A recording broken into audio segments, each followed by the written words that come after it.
ಮಾಡಬೇಕು. ನಾನು ಮಹಿಳೆಯರಲ್ಲಿ ಪ್ರತಿ ಒಂದು ಸಭೆಯಲ್ಲಾಗಲಿ ಒಂದು ಯಾರಾದರೂ ಸಿಕ್ಕಿದಾಗ ನಾನು ಹೇಳೋದಿಷ್ಟೇ, ಪ್ರಪ್ರಥಮವಾಗಿ ನಮಗೆ ಗೊತ್ತಿಲ್ಲದೆ ಇರಲಿ, ಯಾವುದೇ ಒಂದು ಹೆಣ್ಮಗು ಬಗ್ಗೆ ನಾವು ಯಾವತ್ತೂ ಅವಹೇಳನಕಾರಿಯಾಗಿ ಮಾತಾಡಬಾರ್ದು. ಅದು ತುಂಬ ಮುಖ್ಯ.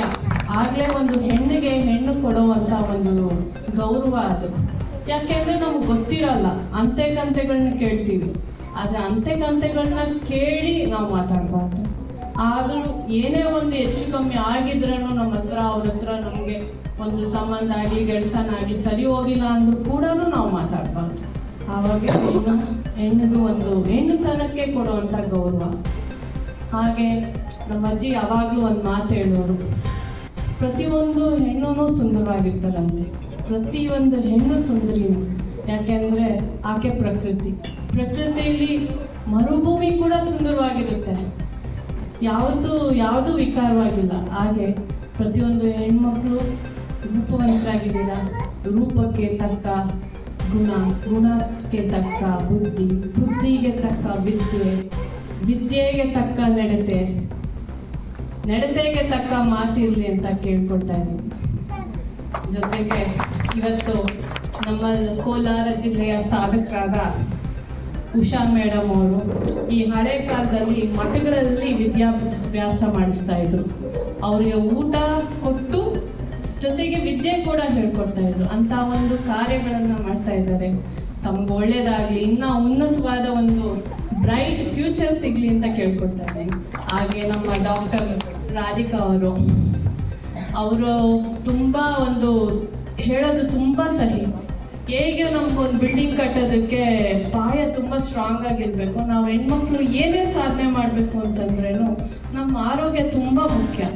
ಅದರಲ್ಲೂ ಈಗಿನ ಒಂದು ಆಧುನಿಕತೆಯಲ್ಲಿ ಪ್ರತಿಯೊಂದು ಹೆಣ್ಮಗುಗೂ PCOD, ಥೈರಾಯ್ಡು, ಹಾರ್ಮೋನಲ್ ಇಂಬ್ಯಾಲೆನ್ಸು, 8 ವರ್ಷ 9 ವರ್ಷ ಹೆಣ್ಮಗು ಕೂಡ ಇಂಥ ಒಂದು ಕಾಯಿಲೆ ಇದೆ. ಹುಟ್ಟಿದ ಮಗುಗೆ ಥೈರಾಯ್ಡ್ ಇದೆ. ನಾನು ಎಷ್ಟೋ ಆಸ್ಪತ್ರೆಯಲ್ಲಿ ನೋಡಿದ್ದೀನಿ. ಹಾಗೆ ನಾನು ತುಂಬ ಕ್ಯಾನ್ಸರ್ ಆಸ್ಪತ್ರೆಗಳಿಗೆ ಹೋಗ್ತಾ ಇರ್ತೀನಿ, ಅಲ್ಲೂ ಅಷ್ಟೇ. ಇನ್ನು ಹೊಟ್ಟೆಯಿಂದ ಆಚೆ ಬರ್ತಾನೆ ಈ ಬೋನ್ ಮ್ಯಾರೋ ಕ್ಯಾನ್ಸರ್ಸ್ ಜಾಸ್ತಿ ಆಗ್ತಾ ಇದೆ. ಸೊ ನೀವೆಲ್ಲರೂ ನಿಮ್ಮ ಆರೋಗ್ಯನ ಚೆನ್ನಾಗಿ ನೋಡ್ಕೋಬೇಕು. ಅದೇ ಒಂದು ಗುರಿಯಿಂದನೇ ಇವತ್ತು ರಾಧಿಕಾ ಮೇಡಮ್ ನಮ್ಗೆ ಹೇಳಿದ್ರು, ಅದು ತುಂಬಾ ಮುಖ್ಯ. ಹಾಗೆ ನಮ್ಮ ಅನುರಾಧ ಮೇಡಮ್ ಅವರಿಲ್ಲ, ಬಟ್ ಅವರು ಈ ಮಿಲೆಟ್ಸ್ ಪ್ರೋಸೆಸ್ ಬಗ್ಗೆ ಒಂದು ನಮಗೆ ನಾಲೆಜ್ ಕೊಟ್ಟರು. ಏನು ಮನೇಲಿ ಕೂತ್ಕೊಂಡು ಏನು ಬೇಕಾದ್ರೂ ಮಾಡ್ಬೋದು ಅನ್ನೋದು ಒಂದು ಎಕ್ಸಾಂಪಲ್ ಅವರಾಗಿದ್ದಾರೆ. ಜೊತೆಗೆ ನಮ್ಮ ಸರೋಜಾ ದೇವಿ ಮೇಡಮು, ಹಾಗೆ ನಮ್ಮ ಗಾಯತ್ರಿ ಮೇಡಮು. ಟೀಚರ್ಸ್ ಬಗ್ಗೆ ಹೇಳಂಗೆ ಇಲ್ಲ. ನನ್ನ ಪ್ರಕಾರ ಟೀಚರ್ಸು 2ನೇ ತಾಯಿ ಇದ್ದಂಗೆ.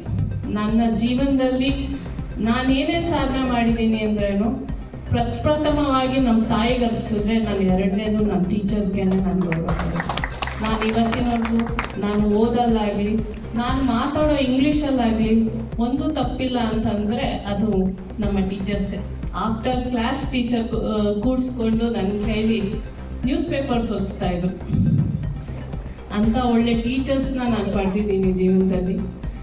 ಜೊತೆಗೆ ನಮ್ಮ ಮನಸ ಯಂಗೆಸ್ಟ್ ಗರ್ಲ್, ಏನು ಮಾತಾಡೋಕ್ಕೆ ಬರಲ್ಲ ಅಂಥೇಳಿ ತುಂಬ ಚೆನ್ನಾಗಿ ಮಾತಾಡೋದು, ತುಂಬ ಕಾನ್ಫಿಡೆಂಟ್ ಗರ್ಲ್. ಜೊತೆಗೆ she is a very good athlete. ನಂಗೆ ತುಂಬ ಖುಷಿ ಆಯಿತು ಅವಳನ್ನು ನೋಡಿ. ನಿನ್ನ ಮುಂದೆ ಇನ್ನೂ ಅತ್ಯಂತವಾಗಿ ಹೆಸರು ಮಾಡಲಿ ಅಂತ ಕೇಳ್ಕೊಳ್ತಾ ಇದ್ದೀನಿ. ಹಾಗೆ ಇಲ್ಲಿರೋ ಪ್ರತಿಯೊಂದು ಹೆಣ್ಮಕ್ಳು ನೀವು ಕೂಡ ಸಾಧಕ್ರೆ, ಪ್ರತಿಯೊಂದು ಹೆಣ್ಮಗುನೂ ಸಾಧಕ್ರೆ. ಊಟದಾಗ ಹೆಂಗಿರ್ತೀವಿ, ಆಮೇಲೆ ಮಧ್ಯ ವಯಸ್ಸಲ್ಲಿ ಹೆಂಗಾಗ್ತೀವಿ, ಮದುವೆ ಆದ ನಂತರ ಯಾವ ಮಟ್ಟಕ್ಕೆ ಹೋಗ್ತೀವಿ, ಮತ್ತು ಮಕ್ಕಳನ್ನ ನಾವು ಯಾವ ಥರ ಬೆಳೆಸ್ತೀವಿ, ಇವೆಲ್ಲನೂ ನಮ್ಮದು ಸಂಸಾರದಲ್ಲಿ ನಮ್ಮ ಕೊಡುಗೆಗಳು. ತಾವೆಲ್ಲರಿಗೂ ಮತ್ತೊಮ್ಮೆ ಅಂತಾರಾಷ್ಟ್ರೀಯ ಮಹಿಳಾ ದಿನಾಚರಣೆ ಶುಭಾಶಯಗಳು.